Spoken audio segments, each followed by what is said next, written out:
Right, you're still watching The Agenda. Let's move you to the story now. Former ANC President Jacob Zuma is leading an Umkhonto weSizwe political party rally in KwaXimba today. For more on this now, we take you to our reporter Simphiwe Makhanya, who's on standby. Simphiwe, so perhaps just take us through what we can expect to hear from Jacob Zuma in today's rally.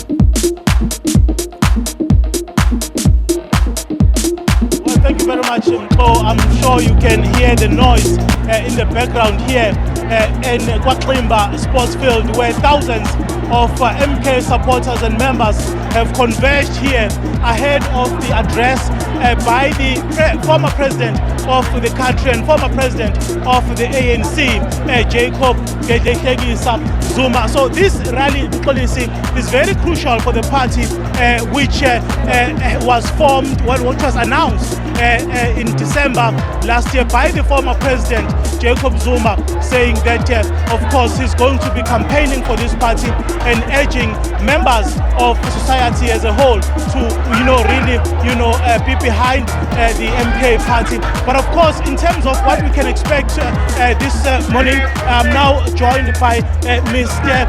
Thulani Kamete, who's one of the organizers of this particular rally. Mr. Kamete, thank you so much for your time. How many people are you expecting here? And also, what is the message that the MK is trying to send by doing this rally? Thanks very much, Mr. Makhanya. The capacity of this tent is 10,000. As you can see around, it's already in full capacity already, and people are still coming. There are buses coming down there to be with us here, because everybody is here to listen to the former President Jacob Zuma. As you can see, we've always been telling people that Ngamala is the hurricane. Is indeed the hurricane, and you can see everybody believes that if Ngamala is there, and Ngamala told us that he believes that MK can come with a lot of change, and part of the changes that we're expecting from the MK is actually the thing that people have been talking. Even in 1955, comrades gathered, they spoke highly of Israel. We want our land back, and we are non-negotiable. We want a healthcare facility that is conducive for everybody, and we want free education. We know that President Zuma announced free education in 2017, but they reversed it. We want all that, and we want equal share in our economy, because as you remember, Simbiwa, there is no white man who came to Africa carrying a piece of land. We want our land back. The states have shown us that they have got capacity like law enforcement. You remember that during the unrest in 2021, they were able to go back and confiscate foods and certain things, but they are unable even today to confiscate, because they know that the land was stolen from the majority of the people. Mr. Kamete, a lot has been said about this new kid in the block, so to speak, the MK party. What really does this party stand for? You mean the former president was in charge of the state as the president of the country and also the president of the ANC for about 9 years. What is it that former President Jacob Zuma can still do that he was not able to do when he was the president of the country? The first one is the land. The land is the first one. The free education, you remember that, like I've already explained, Jacob Zuma announced free education, but the ANC reversed, because it is the ANC that is in government. But I'm not here to talk about the ANC.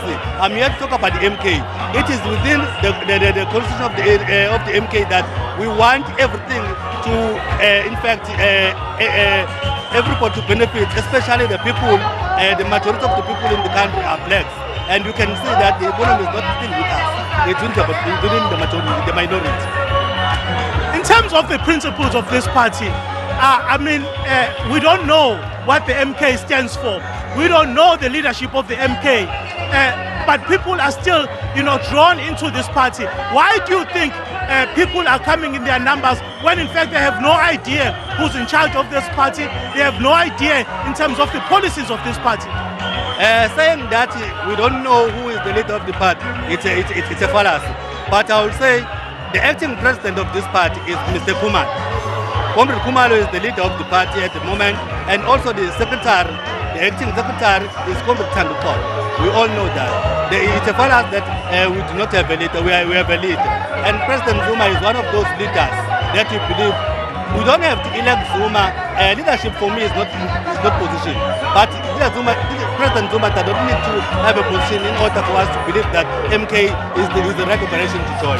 So he doesn't have a position within the MK? At the moment, he does not have a position. Okay, thank you, sir. What time can we expect him to arrive here? What time is he going to address these supporters? In this land where we are, there is Nkosi Babu Mlaba. President Zuma respects our culture so much. Then they had to go and start from Nkosi. They will come in time from now. President Zuma is already here. Thank you so much for your time. Thank you very much.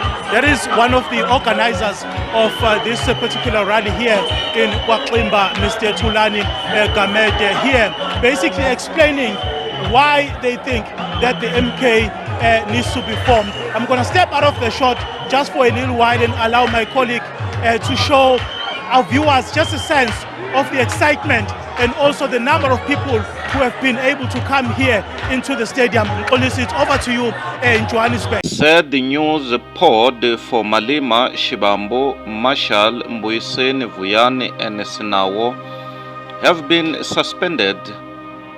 Said the news pod for Malema Shibambo, Marshal Mbuyiseni Vuyani and Sinawo have been suspended. Ladies and gentlemen, my name is Dr. John Swainer TV. Please subscribe. In a recent development, the Western Cape High Court dismissed an application by the Economic Freedom Fighters EFF after it was revealed that the party had filed their papers late.